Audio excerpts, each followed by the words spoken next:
देशवाल का अपने विचार रखे। सभी को राम राम जी।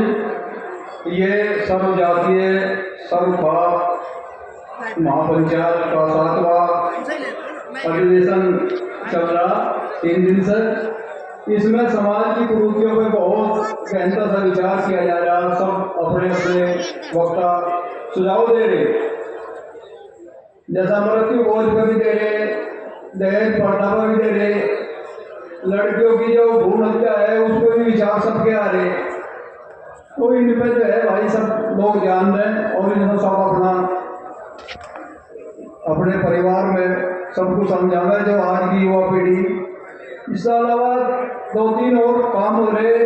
एक तो मेरा इन युवाओं से अनुरोध है कि भाई मोटरसाइकिल इतनी तेज चलावे था, बड़े से आदमी हमारे आगे पटपट सा मार के निकट जाए, हमारी भी देख तोड़ दे, अपने आप भी मरे और हमें भी लेकर मार रहे।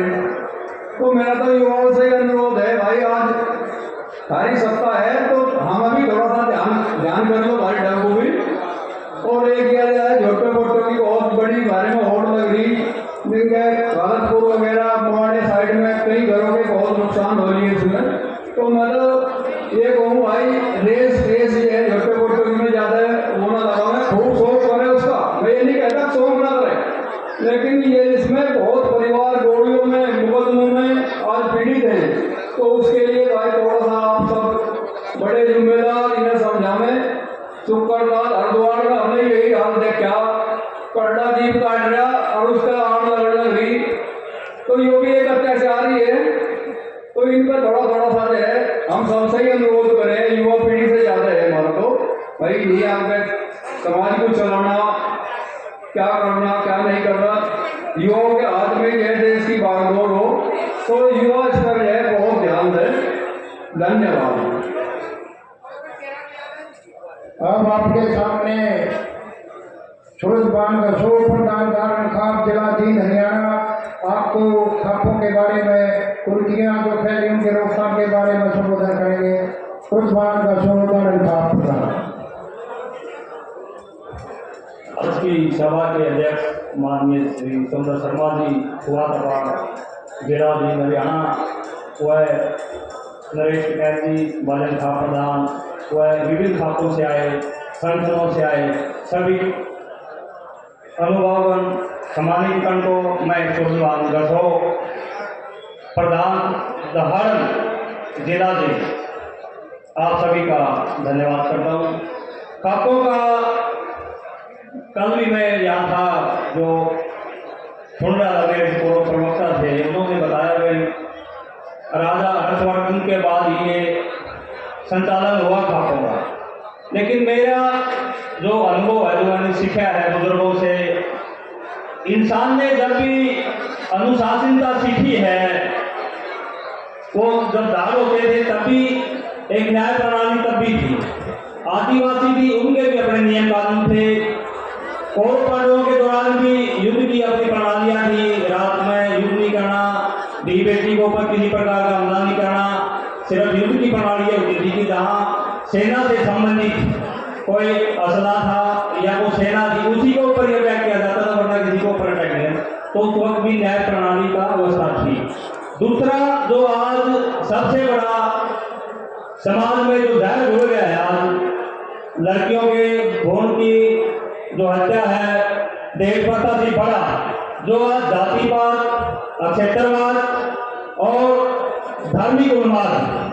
क्योंकि हमें इस बात का पता होना चाहिए, इस सृष्टि में पहले गोत्र बना है या कहीं उनका व्योम बना है, उसके बाद जातियों का उसमें उत्थान हुआ है या हालात के मुताबिक, पेशे के मुताबिक वो जातियां बनाई गई। जिसका जैसा काम देखा, जिसका धंधा, उसके हिसाब से उसका उपनाम जातियां बन गई। लेकिन गोत्र पहले बने हैं, और गोत्र जो थे वो एक महाराजाओं के नाम से भी थे, क्षेत्र के नाम से भी थे, और प्रभावी जो लोग हैं उनके नाम से भी थे। इसलिए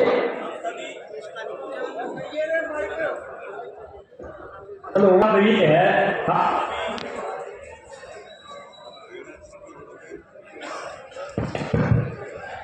हम सभी इस सृष्टि के पालनहार हैं, रक्षक हैं, संतानें हैं।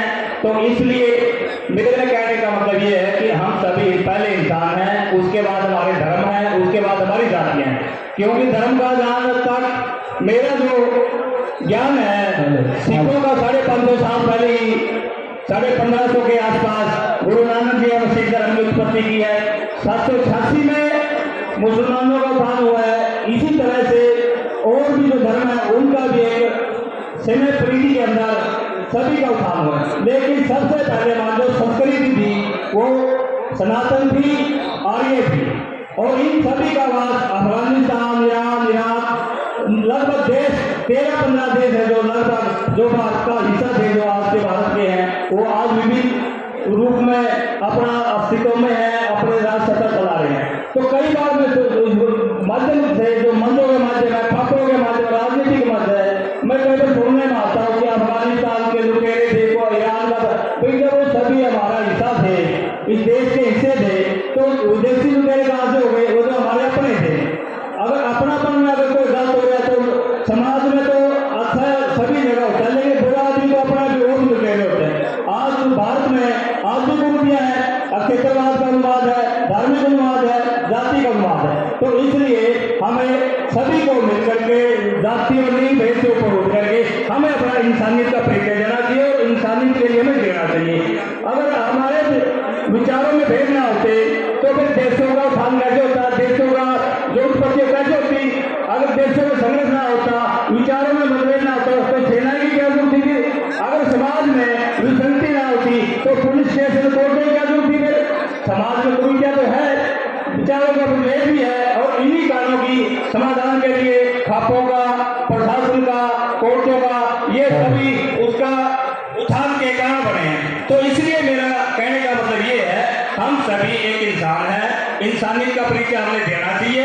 हम एक समाज के हिस्सा, अच्छा समाज कहीं भी हो। आज हम क्या कर रहे हैं, ये बोले यूपी से है, ये हरियाणा से है, ये पंजाब से है, ये बिहार से। अरे भाई, कितने देश के टुकड़े करोगा?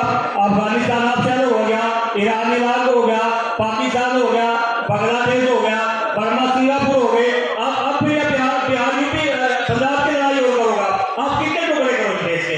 तो मेरे कहने का मतलब ये है, सद्भावना से रहो, इंसानियत से जीना सीखो, एक दूसरे की जाति, लिंग, धर्म सभी का सम्मान करके आगे बढ़ने की कोशिश करो। सबसे बड़ा इंसान का जो धर्म है, तरक्की करके एक दूसरे को सहयोग करके बिना किसी दुविधा के अपना उत्थान होता है, तो हमारी सच्ची तरक्की है। अगर दूसरे की हिस्से को छीन करके, दूसरे को कब्जा करके हम उन्नति करते हैं, तो मैं नहीं मानता हूँ हमारी एक सच्ची उन्नति है, वो सच्ची हमारी समृद्धि है।